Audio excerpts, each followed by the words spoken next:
Desparasitação. Será que todo mundo realmente precisa desparasitar de maneira preventiva? Eu sou a doutora Bruna Braga, sou médica nutróloga e vou explicar para vocês quando que você efetivamente teria a indicação de realizar ou não um protocolo de desparasitação. Aproveita e não esqueça de se inscrever aqui no canal, de ativar o sininho e também de me acompanhar nas minhas outras redes sociais, @doutora Bruna Braga. É um assunto bem polêmico que está bastante em moda nos últimos tempos, principalmente nas redes sociais, com diversos protocolos onde todo mundo precisaria fazer essa desparasitação de uma maneira preventiva. Porém, eu quero mostrar aqui para vocês que não é bem assim. Por quê? Porque os parasitas, eles também têm uma função no nosso organismo. E eu vou explicar para vocês qual que é. Se a gente for parar para pensar de onde vem esse protocolo de desparasitação, isso vem sendo preconizado desde a década de 80,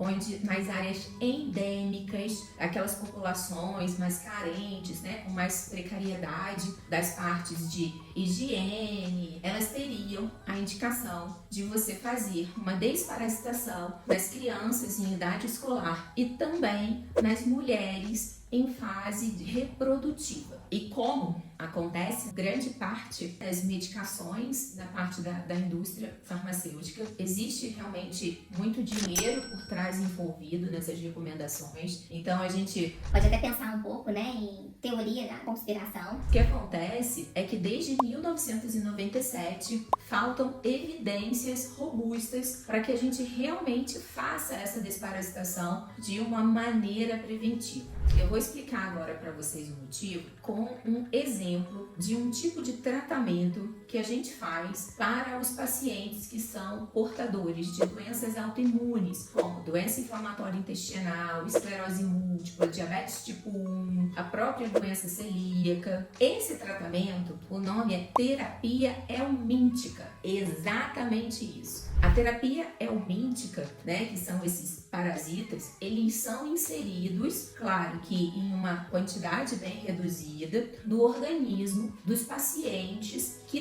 têm essas doenças autoimunes. E por que existe essa terapia? Porque já tem trabalhos que mostram os helmintos, eles têm uma capacidade de regular respostas inflamatórias em pacientes com doença autoimune. Ou seja, eles já habitam o organismo humano há muitos anos. Então, eles criaram mecanismos que são mecanismos adaptativos para que eles possam viver em simbiose com os humanos e, com isso, eles consigam sobreviver ali sem que isso cause danos para aquele hospedeiro. Inclusive, tem trabalhos que mostram que a tênia, por exemplo, ela pode viver cerca de 18 anos habitando o intestino do ser humano sem que isso cause nenhum tipo de doença. E o que está por trás dessa terapia helmíntica? Já foi comprovado que esses helmintos, esses parasitas, eles têm uma capacidade de diminuir a resposta imunológica. Ou seja, eles vão agir como se fosse um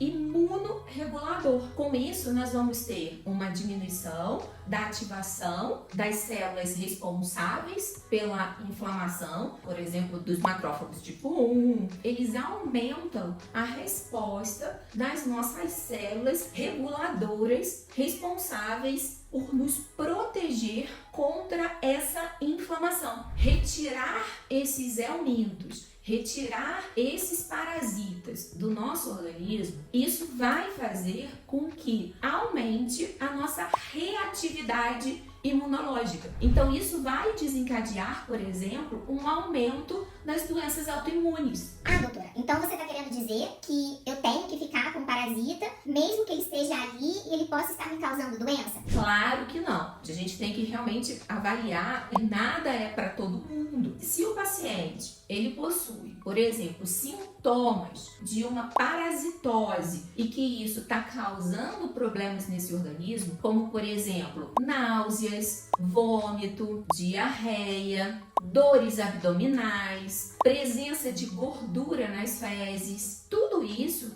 é sinal de que sim, pode ser que você realmente precise fazer uma desparasitação. Um dos exames que inclusive você pode utilizar para poder estar avaliando a indicação dessa desparasitose é, por exemplo, a avaliação dos eosinófilos. Quando nós encontramos uma eosinofilia no nosso hemograma, geralmente são valores acima de 5%. Quando nós temos 6 ou mais, isso já indica que aquele organismo possa ter sim uma parasitose. E se tiver associado a esses sintomas, ou então, por exemplo, ele faz um exame de fezes e nesse exame de fezes também identifica essa presença desse parasita, sim, nesses casos nós vamos sim ter que fazer essa desparasitação. E um ponto importante que nós não podemos deixar de lembrar é que quando a gente faz uma desparasitação, isso causa uma certa sobrecarga no nosso organismo. Então não pode deixar de avaliar antes da desparasitação como que estão, por exemplo, seus níveis de cortisol, para ver se essa adrenal ela vai ser capaz de aguentar aquele processo de desparasitação e também fazer uma avaliação do seu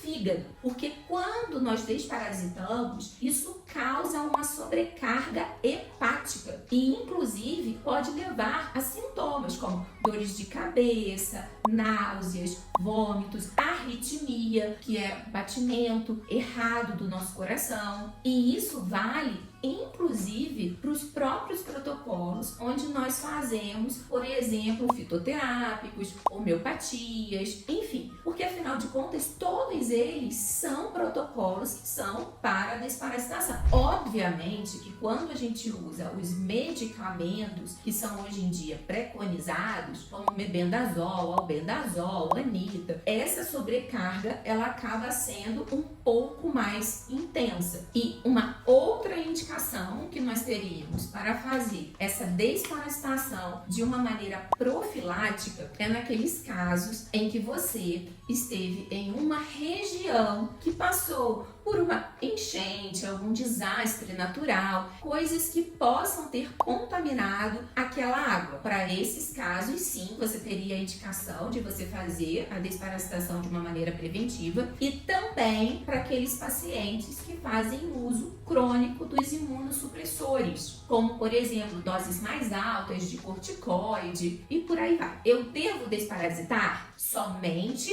se você tiver a indicação clínica. Se não tiver, não precisa, porque esses parasitas eles podem ser sim benéficos para a sua saúde e inclusive diminuir a chance de você desenvolver uma doença autoimune.